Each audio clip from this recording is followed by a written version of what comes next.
Good morning, boys and girls. All right, we're here to continue with rules. And no toys in the fish tank. We were continuing with that chapter, and where we left off last was they were about to go swimming in this pond, and I think Christy was a little resistant. So let's see how this goes.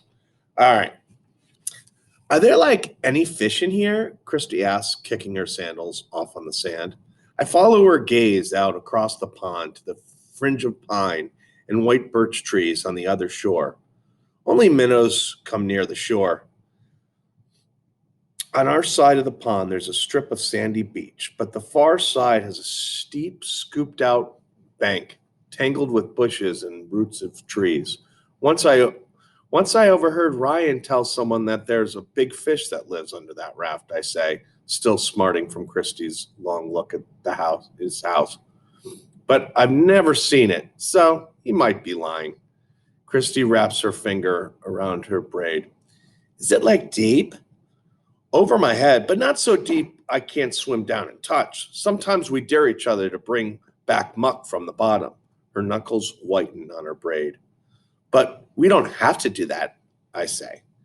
Good. She walks to the shore, pulling off her t-shirt. Seeing her candy red bikini, I wish again I'd worn my purple and white one, even if I had to hold the top when I dove.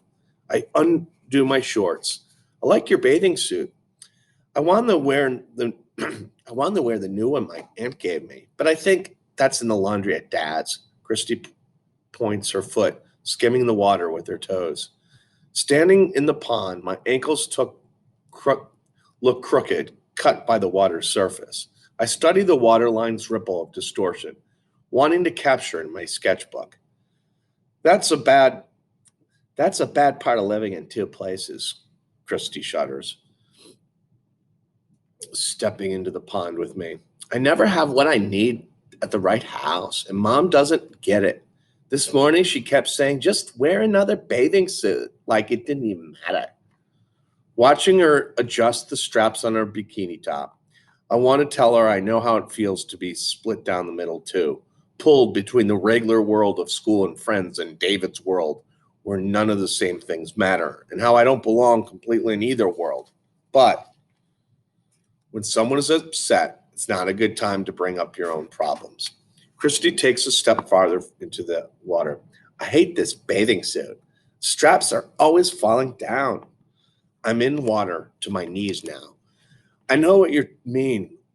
The top of my favorite bikini doesn't fit perfect, and it slides. It's never shown anything but. Christy smiles. I had a bathing suit like that once. It drove me like crazy. Stepping deeper, the cold tingles my thighs. I rub the goosebumps on my arms. It's always chilly at first, but you get used to it, I promise. Catherine, I'm sorry about the other day with the gum. I turn, but she's not looking at me. Chin down, Christy skims her fingertips across the surface of the water. David doesn't get jokes sometimes. The water feels warmer on my leg, and I take another step. Well, Ryan didn't mean to upset him. He told me so. He didn't mean to upset you. The tiny waves created from Christie's hand, moving the water, make a freezing tickle on my stomach. He said, the bottom gets gooey here, I say to change the subject. If you dive in now, you don't have to feel it. Plunging forward, my chest and shoulders scream with the shock of cold. I go under, breaststroking, kicking hard until my lungs ache and I can't stay under for a second more. Breaking the surface, my hair is plastered to my face. I tread water, pushing it away. Christy stands in the shallows, her hands tracing across the pond surface. Come on, I say. It's not bad once you get in. She takes a step. Are you kidding? It's like freezing. Not once you get used to it. I'll meet you at the raft. I love swimming in water over my head, cold emptiness under my feet, those sudden warm spots of icy underwater springs. Almost to the raft, I flip to my back and give in to the lightness of floating. Held by the water, I watch the blue sky waiting for Christy to catch up. This is what I wished for, a next door neighbor I could just come with and go. She's out of breath when she reaches me. At the ladder, I grip the sides and swing my feet up the bottom rung. Water showers off me as I climb. About that big fish, Christy says, swimming closer. What kind is it?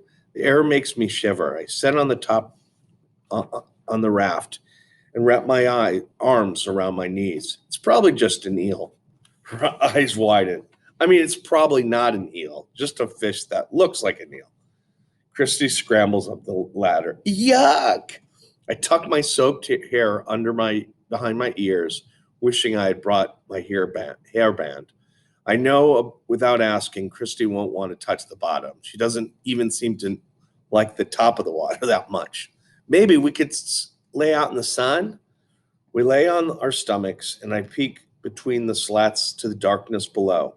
The slight rocking of the raft, the slosh of little waves slapping the boards beneath, and the sun drying my back makes me yawn. I have to find my other suit. I look over to Christy, fixing her shoulder straps. But if it's not at Dad's, I don't know where it is. She lays her chin on her arm. I wish Mom wouldn't give up so easy. It's not like he did anything wrong. Maybe they're just taking a break for a little while. Maybe, Christy sighs. Do you think there really is a fish down there?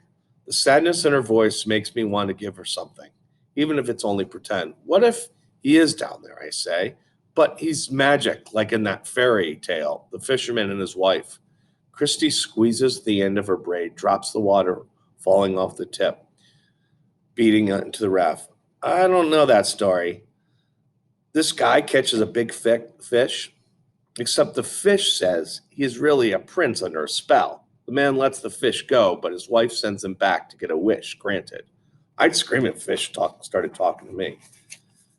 All right, boys and girls, we're going to stop. That's a long chapter, so we're going to stop and finish this one tomorrow. So where we left off, remember, is they are on the raft chatting away, and then we'll finish this chapter tomorrow. All right, boys and girls, have a wonderful day, and I'll see you in a bit.